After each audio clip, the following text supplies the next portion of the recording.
Bonjour à tous, bienvenue sur ma chaîne d'information. Dans une interview accordée à Merci Andy sur TikTok, Ulysse et Lucie Bernardoni donnent leurs avis sur plusieurs sujets. Et celui sur la télé-réalité les a quelque peu opposés. Entre Lucie Bernardoni et les élèves de la Star Academy, c'est une belle amitié.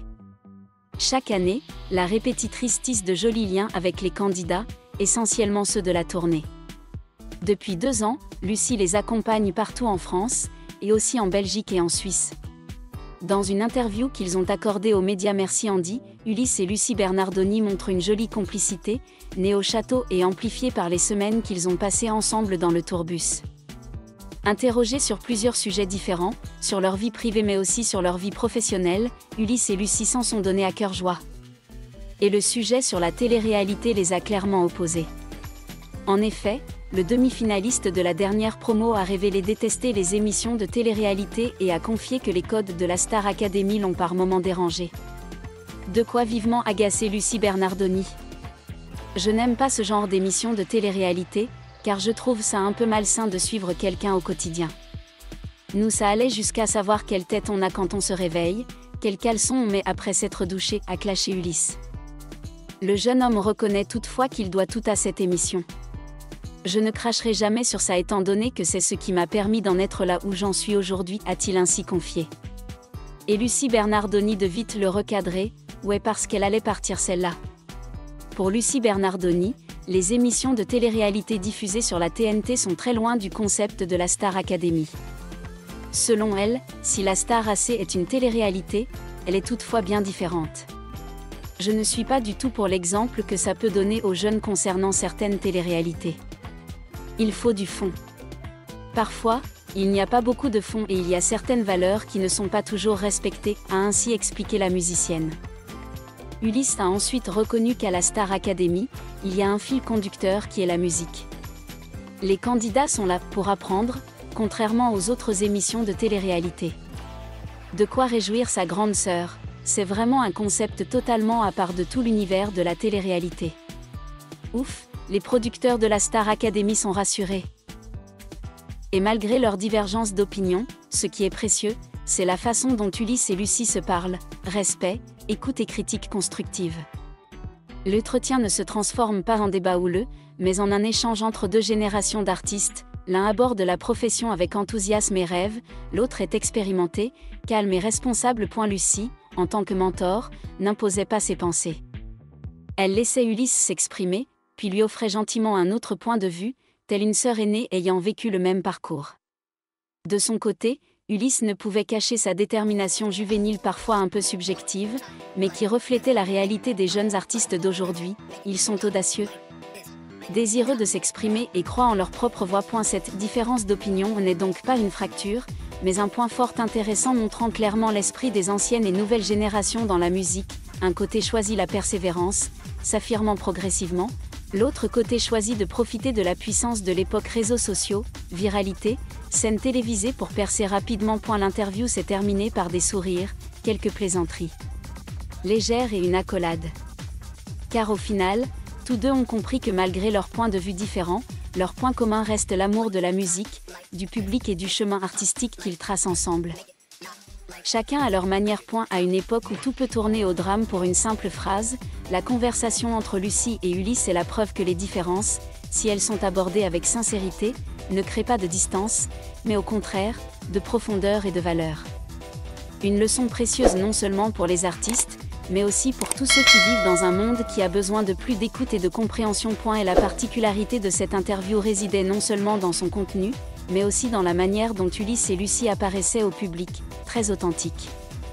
Sans fioritures, sans scénario, sans aucune tentative de paraître correct, juste 2 personnes.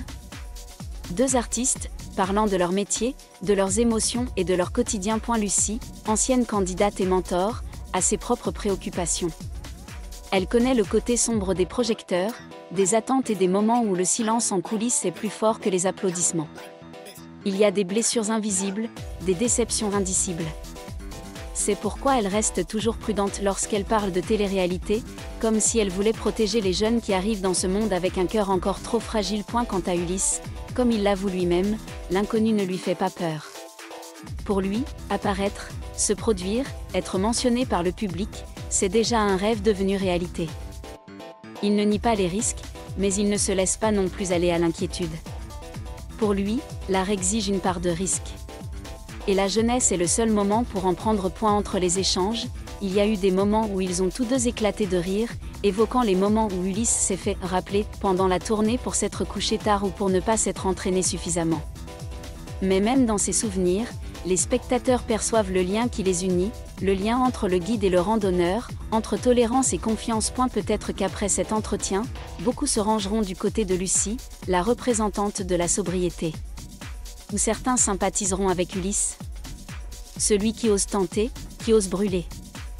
Mais surtout, tous deux ont contribué à ouvrir un dialogue plus large sur la coexistence entre jeunes et moins jeunes dans l'art, sans imposer, sans nier, mais en créant ensemble un espace commun, où les différences sont nécessaires pour que la musique continue de vivre, d'innover et de résonner. C'est plus qu'une simple interview.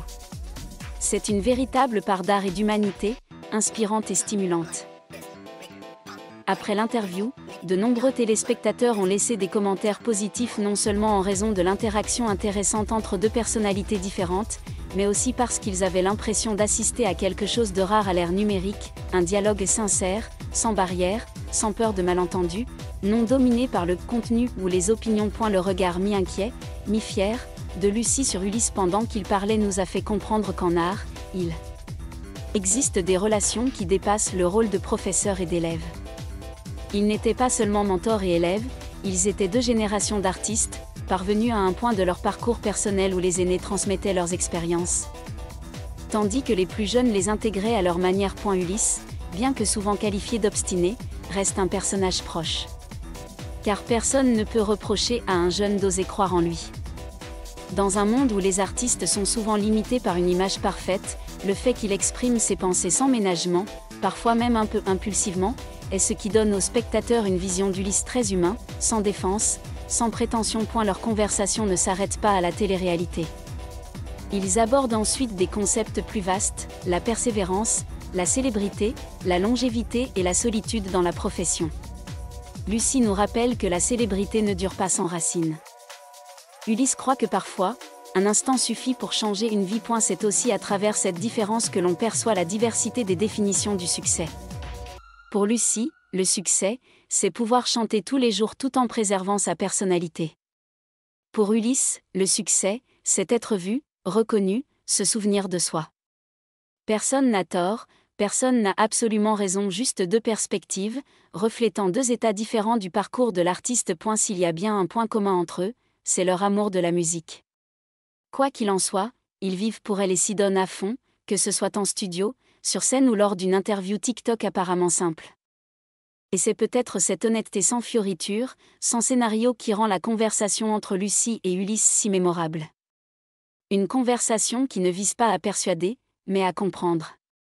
Non pas à avoir raison, mais à ouvrir de nouvelles perspectives à la pensée du spectateur. Parce que l'art, après tout, reste un voyage humain pour trouver un sens parfois dans la musique, parfois dans des conversations comme celle d'H6. Et la conversation entre Lucie Bernardoni et Ulysse dans une interview accordée à Merci Andy ne se limite pas à une discussion sur la télé-réalité ou la carrière musicale, mais témoigne aussi de la force de la différence et du dialogue.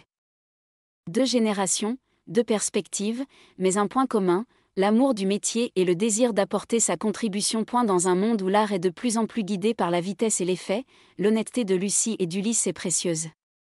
Il démontre que le désaccord n'est pas forcément source de division et que les différences, écoutées avec respect, peuvent être une source d'inspiration pour une compréhension plus profonde. Pour le public, ce n'est pas seulement une interview, mais un rappel doux mais profond. Il faut apprécier le parcours artistique de chacun, qu'il avance lentement ou rapidement, qu'il choisisse la voie sûre ou prenne des risques audacieux. Car, en fin de compte, c'est cette diversité qui fait la véritable beauté de l'art et des êtres humains. Merci à tous d'avoir regardé ma vidéo, laissez un commentaire et n'oubliez pas de vous abonner à ma chaîne.